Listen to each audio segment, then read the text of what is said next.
नदी रे बुड़ी दुई छात्रंक मृत्यु रायगड़ा सहर नागावली नदी रे बुड़ी दुई जन छात्रंक मृत्यु होईछि। दुई जन नदी निकट झुला पोल निकट रे खेलुथिबा बेले बॉलटी नदी रे पड़ी जाइतिला। बॉल को आनिबाकु जाई जने छात्र बुड़ी जाइतिले। बुड़ी जाउथबा छात्रंकु उद्धार करिबाकु जाई अन्य जनकर मध्य मृत्यु होईछि। घटनास्थल रे वर्तमान पर्यंत अभिभावक पहुंची नथिबा सूचना रहिछि।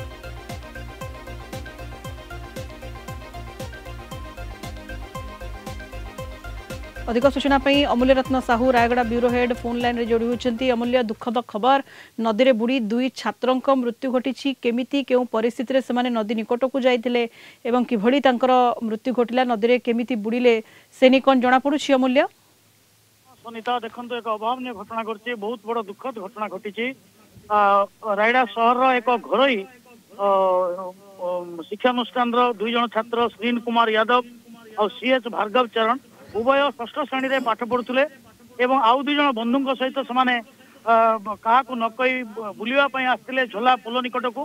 रायगड़ा सहर उपकंठ नागावली नदी प्रभावित होती से नागावली नदी अववाहिकार ही झोला पोल अच्छी से हैंगिंग ब्रिज निकट को आसी से बॉल खेलुले बॉल टी पानी भर चली जाइला एवं जड़े श्रीनु कुमार यादव प्रथम जाइए बॉल टी आने एवं बॉल को आने से बुड़ी जाते उद्धार करने को सीएच भार्गव चरण भी जाते से भी बुड़ी जाते अन्य दुई जन जो मैंने सांगे थे उद्यम करते किंतु यही समय पाखरे थिबा मारीगुड़ा गाँव ग्रामवासी सेठारे उपस्थित थे एवं ए पिला दुई चित्कार शुणी से दौड़ी आसी अन्य दुई जन को उद्धार करते घटनास्थल खबर पाई अग्निशम विभाग घटनास्थल पहुंचते दुई पिला मृतक अवस्था उद्धार करछंती। एठारे पूरा संपूर्ण भाव में कहवा बोले गोटे शोकर छाया खेली जाइए। यहाँ गोटे नियमित घटना है सब प्रत्येक वर्ष यही झुला पोल निकट में किसी ना कि अघटन घटी गाधोवा को हो कि खेलवा को कि बुलवा को ये आसुवा पर्यटक कथा कहतु कि छात्र छात्री कथा कहतु गाधौंट मृत्यु मुखर पड़ुंट पानी भी अधिक ना 5 ରୁ 6 फुट खंडे पानी अच्छी पानी विशेष नहीं किंतु नदीर गोटे जगार जो प्रखर स्रोत अच्छी से स्रोत से भासी जाते। सुनीता निहाती भाव जमी आप कहले अमूल्य ये दुखद खबर बारंबार एभली अघटन घटवा पूर्व यही स्थान में अमूल्य अनेक थर एभली अघटन घटवार नजीर रही। अमूल्य गत वर्ष पड़ोशी आंध्र प्रदेश पर्यटक माने माँ मझीराणी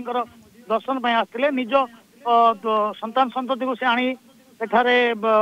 गाधौवा समय भासी जाए दुई जन मृत्युवरण करते गोटे परिवार दुई जन मृत्युवरण करते ता पूर्व दुई जन छात्र ये मृत्युवरण करते ये घटना गोटे नियमित घटना परिणत है।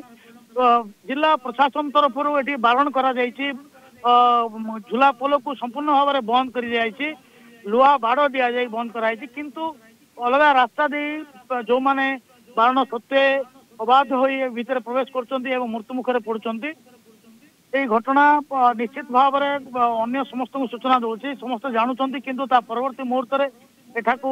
आसवा एवं मृत्यु मुखर पड़ा साधारण घटना परिणत है। सनिता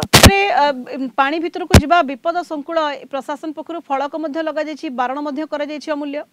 निश्चित भाव में गत वर्ष ये घटना घटिया पर प्रशासन